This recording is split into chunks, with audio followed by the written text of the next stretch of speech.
A former female priest who spent more than 2 decades in the Episcopal Church is now speaking out after being defrocked because she embraced another faith. Today, Ann Holmes Redding calls herself both a Christian and a Muslim. But her move to Islam came at a very high price. Dan Harris reports on this woman's test of faith. Ann Holmes Redding was an Episcopal priest for 25 years until a radical test of faith. Several years ago, while she was mourning the death of her mother, she was trying out an Islamic meditation technique that she learned in an interfaith class.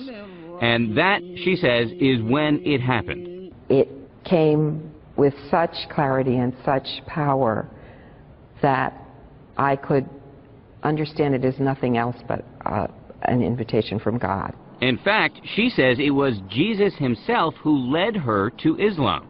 You think Jesus led you to become a Muslim? Yes.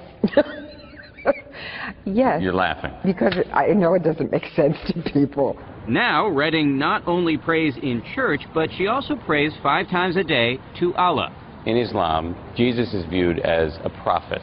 Yes. Not as the Son of God.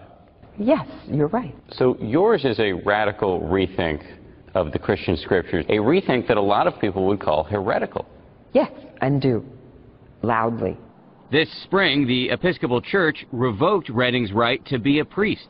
Being defrocked, I would imagine, was a pretty traumatic experience. Yes, that's an understatement. To imagine not being involved intimately in the lives of believing people, helping them understand their relationship and calling, baptizing babies. It's a big loss. It's a huge loss.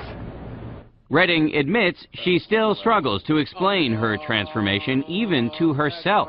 I am the one who's going to have to answer for this. I'm the one who's going to have to answer for what I've done with my life. And do you feel confident about that moment?